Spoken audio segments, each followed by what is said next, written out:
अत ध्यानं प्रवक्ष्यामि शृणु सर्वाङ्गसुन्दरी। यत्कृतं देवदेवेन ध्यानं हनुमतः प्रियम्। पञ्चवक्त्रं महाभीमं त्रिपञ्चनयनैर्युतं बाहुभिर्दशभिर्युक्तं सर्वकामार्थसिद्धिदम्। पूर्वं तु वानरं वक्त्रं कोटिसूर्यसमप्रभं दंष्ट्राकरालवदनं भ्रुकुटीकुटिलेक्षणम्। अस्यैव दक्षिणं वक्त्रं नारसिंहं महाद्भुतम् अत्युग्रतेजवपुषं भीषणं भयनाशनम्।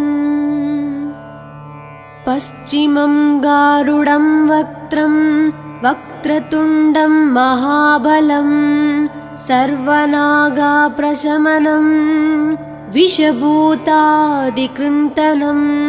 उत्तरं सौकरं वक्त्रं कृष्णं दीप्तं नभोपमं पातालसिंहवेताल ज्वररोगादिकृन्तनम्। ऊर्ध्वं हयाननं घोरं दानवान्तकरं परं येन वक्त्रेण विप्रेन्द्र तारकख्यं महासुरं। जगानसरसं तत्स्यात् सर्वशास्त्रहरं परं ध्यात्वा पञ्चमुखं रुद्रं हनुमन्तं दयानिधिम्। खड्गं त्रिशूलं खट्वाङ्गं पाशाङ्कुशपर्वतं मुष्टिं कौमदकीं वृक्षं धारयन्तं कमण्डलम्। बिन्दिपालं ज्ञानमुद्रां दशाभिमुनिपुङ्गवम् एतानि युधजालानि धारयन्तं भजाम्यहम्। प्रीतासनोपविष्टं तं सर्वाभरणभूषितं दिव्यमाल्याम्बरधरं दिव्यगन्धानुलेपनम्। सर्वाश्चर्यमयं देवं हनुमद्विश्वतोमुखं पञ्चास्यम् अच्युतम् अनेक विचित्रवर्णावक्त्रं शशाङ्कशिखरं कपिराजवर्यं पीताम्बरादिमुकुटैरूपशोभिताङ्गम्। पिङ्गाक्षम् आद्यम् अनिशं मनसा स्मरामि। मर्कतीशं महोत्साहं सर्वाश्रुहरं परं शत्रुसंहार मां रक्ष श्रीमन्नापडनुद्धर। ॐ हरिमरकटमरकटमन्त्रमिदं परिलिख्यति लिख्यति वामतले यदि नश्यति नश्यति शत्रुकलां यदि मुञ्चति मुञ्चति वामलता। इदं कवचं पठित्वात् महाकवच पठे नरः एकवारं जपे स्तोत्रं सर्वशत्रुनिवारणं। द्विवारं तु पठे नित्यं पुत्रपौत्राप्रवर्धनं। त्रिवारं च पठे नित्यं सर्वसमाप्तकरं शुभम्। चतुर्वारं पठे नित्यं सर्वरोगनिवारणं। पञ्चवारं पठे नित्यं सर्वलोकवशङ्करं। षड्वारं च पठे नित्यं सर्वदेवावशङ्करं। सप्तवारं पठे नित्यं सर्वसौभाग्यदायकम्। अष्टवारं पठे नित्यं मिष्टकामार्थसिद्धिदम्। नववारं पठे नित्यं राजभोगमवाप्युनात् 10 वारं पठे नित्यं त्रैलोक्यज्ञानदर्शनं रुद्रावृत्तिं पठे नित्यं सर्वसिद्धिर्भवेर्ध्रुवम् कवचस्मतरणेनैव महाबलमवाप्नुयात् सुदर्शनसंहितायां श्रीरामचन्द्रसीताप्रोक्तं श्रीपञ्चमुखहनुमत्कवचं सम्पूर्णम्। अथ ध्यानं प्रवक्ष्यामि शृणु सर्वाङ्गसुन्दरी यत्कृतं देवदेवेन ध्यानं हनुमतः प्रियं पञ्चवक्त्रं महाभीमं त्रिपञ्चनयनैर्युतं बाहुभिर्दशभिर्युक्तं सर्वकामार्थसिद्धिदम् पूर्वं तु वानरं वक्त्रं कोटिसूर्यसमप्रभं दंष्ट्राकरालवदनं भ्रुकुटीकुटिलेक्षणम् अस्यैव दक्षिणं वक्त्रं नारसिंहं महाद्भुतम् अत्युग्रतेजवपुषं भीषणं भयनाशनम् पश्चिमं गारुडं वक्त्रं वक्रतुण्डं महाबलं सर्वनागाप्रशमनं विषभूतादिकृन्तनम् उत्तरं सौकरं वक्त्रं कृष्णं दीप्तं नभोपमं पातालसिंहवेताल ज्वररोगादिकृन्तनम् ऊर्ध्वं हयाननं घोरं दानवान्तकरं परं येन वक्त्रेण विप्रेन्द्र तारकख्यं महासुरं जगानसरसं तत्स्यात् सर्वशास्त्रहरं परं ध्यात्वा पञ्चमुखं रुद्रं हनुमन्तं दयानिधिम् खड्गं त्रिशूलं खट्वाङ्गं पाशाङ्कुशपर्वतं मुष्टिं कौमदकीं वृक्षं धारयन्तं कमण्डलं बिन्दिपालं ज्ञानमुद्रां दशाभिमुनिपुङ्गवम् एतानि युधजालानि धारयन्तं भजाम्यहम् प्रीतासनोपविष्टं तं सर्वाभरणभूषितं दिव्यमाल्याम्बरधरं दिव्यगन्धानुलेपनं सर्वाश्चर्यमयं देवं हनुमद्विश्वतोमुखं पञ्चास्यम् अच्युतम् अनेक विचित्रवर्णावक्त्रं शशाङ्कशिखरं कपिराजवर्यं पीताम्बरादिमुखतैरूपशोभिताङ्गं पिङ्गाक्षम् आद्यम् अनिशं मनसा स्मरामि मर्कतीशं महोत्साहं सर्वाश्रुहरं परं शत्रुसंहार मां रक्ष श्रीमन्नापडनुद्धर ॐ हरिमरकटमरकटमन्त्रमिदं परिलिख्यति लिख्यति वामतले यदि नश्यति नश्यति शत्रुकलां यदि मुञ्चति मुञ्चति वामलता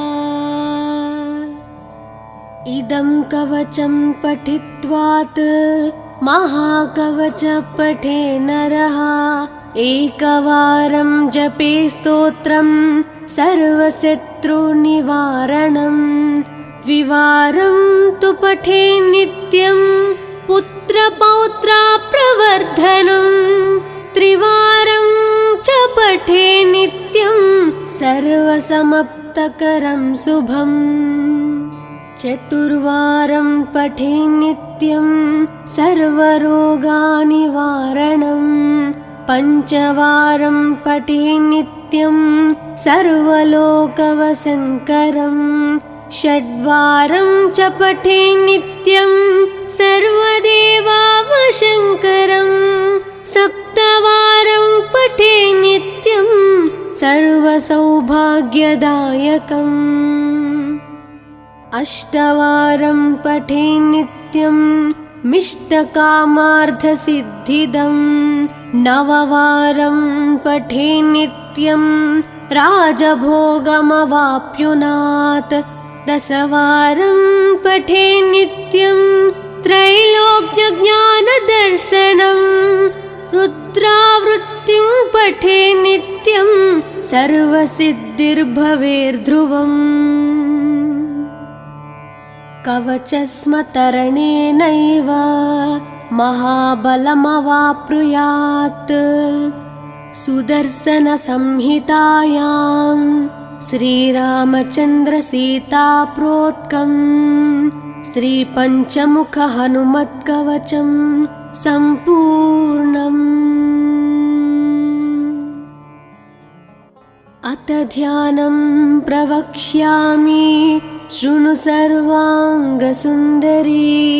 यत्कृतं देवदेवेन ध्यानं हनुमतः प्रियं पञ्चवक्त्रं महाभीमं त्रिपञ्चनयनैर्युतं बाहुभिर्दशभिर्युक्तं सर्वकामार्थसिद्धिदम् पूर्वं तु वानरं वक्त्रं कोटिसूर्यसमप्रभं दंष्ट्राकरालवदनं भ्रुकुटीकुटिलेक्षणम् अस्यैव दक्षिणं वक्त्रं नारसिंहं महाद्भुतम् अत्युग्रतेजवपुषं भीषणं भयनाशनम्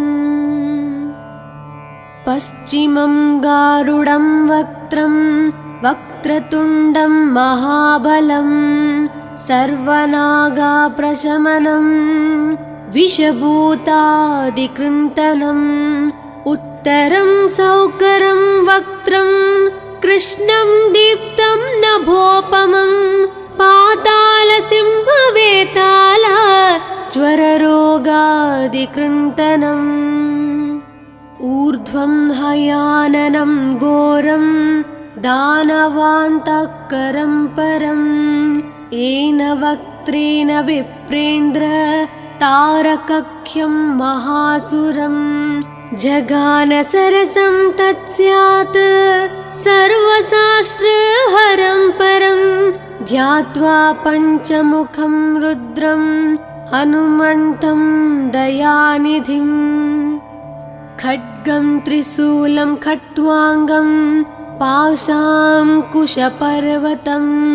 मुष्टिं कौमदकीं वृक्षं धारयन्तं कमण्डलं बिन्दिपालं ज्ञानमुद्रां दशाभिमुनिपुङ्गवम् एतानि युधजालानि धारयन्तं भजाम्यहम्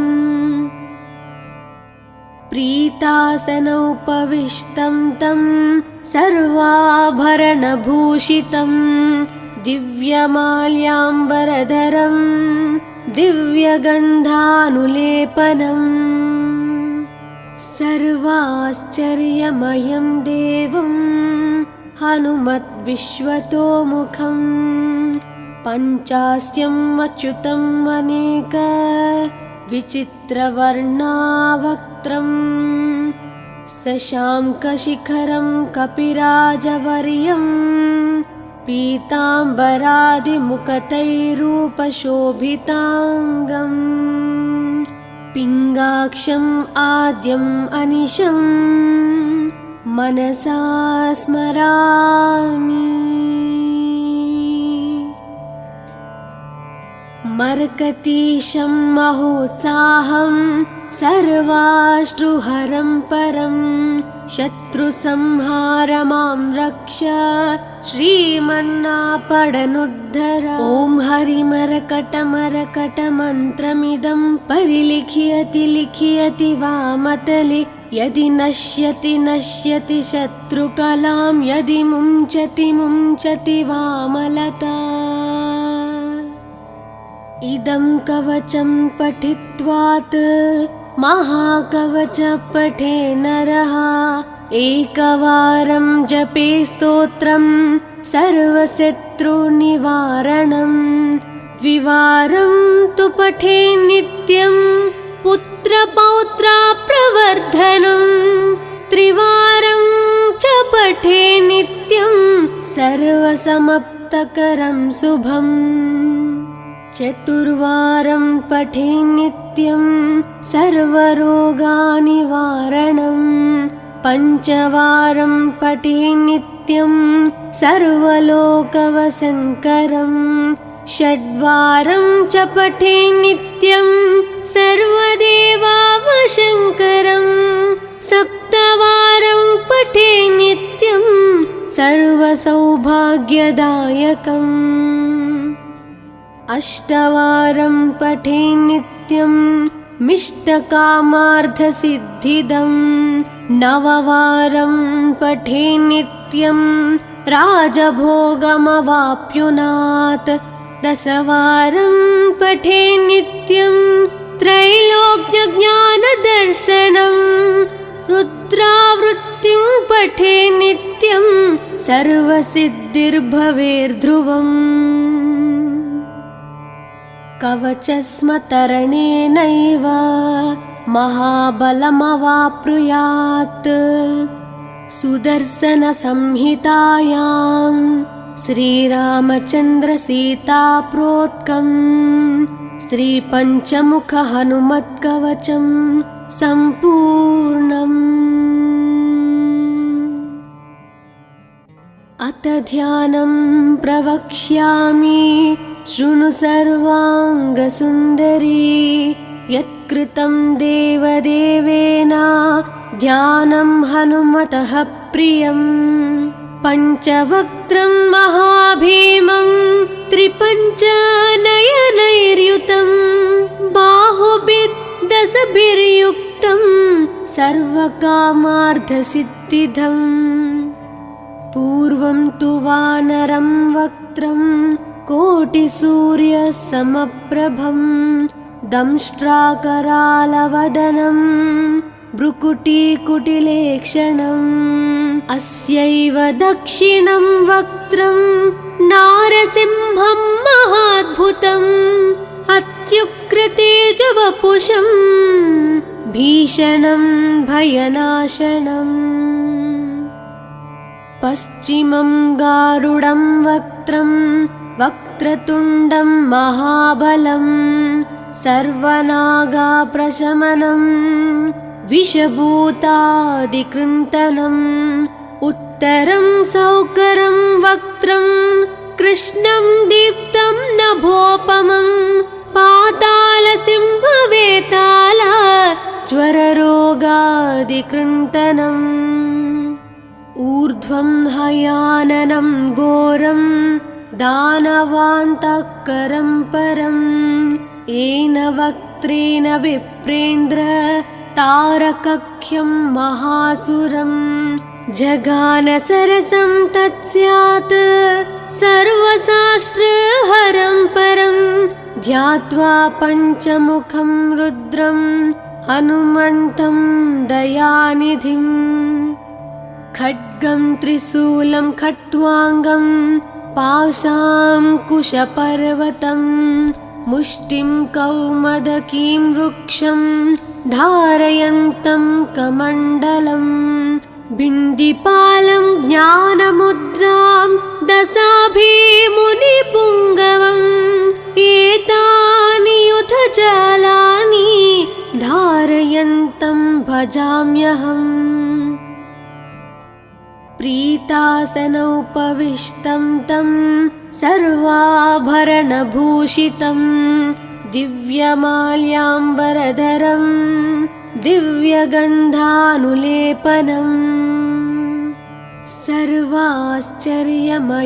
देवं हनुमद्विश्वतोमुखं पञ्चास्यम् अच्युतम् अनेक विचित्रवर्णावक्त्रं शशाङ्कशिखरं कपिराजवर्यं पीताम्बरादिमुकुटैरूपशोभिताङ्गम् पिङ्गाक्षम् आद्यम् अनिशं मनसा स्मरामि। मर्कतीशं महोत्साहं सर्वाश्रुहरं परं शत्रुसंहारमां रक्ष श्रीमन्नापडनुद्धर। ॐ हरिमरकटमरकटमन्त्रमिदं परिलिख्यति लिख्यति वामतले यदि नश्यति नश्यति शत्रुकलां यदि मुञ्चति मुञ्चति वामलता। इदं कवचं पठित्वात् महाकवच पठे नरः एकवारं जपे स्तोत्रं सर्वशत्रुनिवारणं द्विवारं तु पठे नित्यं पुत्रपौत्राप्रवर्धनं त्रिवारं च पठे नित्यं सर्वसमाप्तकरं शुभम् चतुर्वारं पठे नित्यं सर्वरोगनिवारणं पञ्चवारं पठे नित्यं सर्वलोकवशङ्करं षड्वारं च पठे नित्यं सर्वदेवावशङ्करं सप्तवारं पठे नित्यं सर्वसौभाग्यदायकम् अष्टवारं पठे नित्यं मिष्टकामार्थसिद्धिदं नववारं पठे नित्यं राजभोगमवाप्नुयात् दशवारं पठे नित्यं त्रैलोक्यज्ञानदर्शनं रुद्रावृत्तिं पठे नित्यं सर्वसिद्धिर्भवेर्ध्रुवम् कवचस्मतरणेनैव महाबलमवाप्नुयात् सुदर्शनसंहितायां श्रीरामचन्द्रसीताप्रोक्तं श्रीपञ्चमुखहनुमत्कवचं सम्पूर्णम्। अथ ध्यानं प्रवक्ष्यामि शृणु सर्वाङ्गसुन्दरी यत्कृतं देवदेवेन ध्यानं हनुमतः प्रियं पञ्चवक्त्रं महाभीमं त्रिपञ्चनयनैर्युतं बाहुभिर्दशभिर्युक्तं सर्वकामार्थसिद्धिदम् पूर्वं तु वानरं वक्त्रं कोटिसूर्यसमप्रभं दंष्ट्राकरालवदनं भ्रुकुटीकुटिलेक्षणम् अस्यैव दक्षिणं वक्त्रं नारसिंहं महाद्भुतम् अत्युग्रतेजवपुषं भीषणं भयनाशनम् पश्चिमं गारुडं वक्त्रं वक्रतुण्डं महाबलं सर्वनागाप्रशमनं विषभूतादिकृन्तनम् उत्तरं सौकरं वक्त्रं कृष्णं दीप्तं नभोपमं पातालसिंहवेताल ज्वररोगादिकृन्तनम् ऊर्ध्वं हयाननं घोरं दानवान्तकरं परं येन वक्त्रेण विप्रेन्द्र तारकख्यं महासुरं जगानसरसं तत्स्यात् सर्वशास्त्रहरं परं ध्यात्वा पञ्चमुखं रुद्रं हनुमन्तं दयानिधिं खड्गं त्रिशूलं खट्वाङ्गं पाशाङ्कुशपर्वतं मुष्टिं कौमदकीं वृक्षं धारयन्तं कमण्डलं बिन्दिपालं ज्ञानमुद्रां दशाभिमुनिपुङ्गवम् एतानि युधजालानि धारयन्तं भजाम्यहम् प्रीतासनोपविष्टं तं सर्वाभरणभूषितं दिव्यमाल्याम्बरधरं दिव्यगन्धानुलेपनम् सर्वाश्चर्यमयं देवं हनुमद्विश्वतोमुखं पञ्चास्यम् अच्युतम् अनेक विचित्रवर्णावक्त्रं शशाङ्कशिखरं कपिराजवर्यं पीताम्बरादिमुखतैरूपशोभिताङ्गम् पिङ्गाक्षम् आद्यम् अनिशं मनसा स्मरामि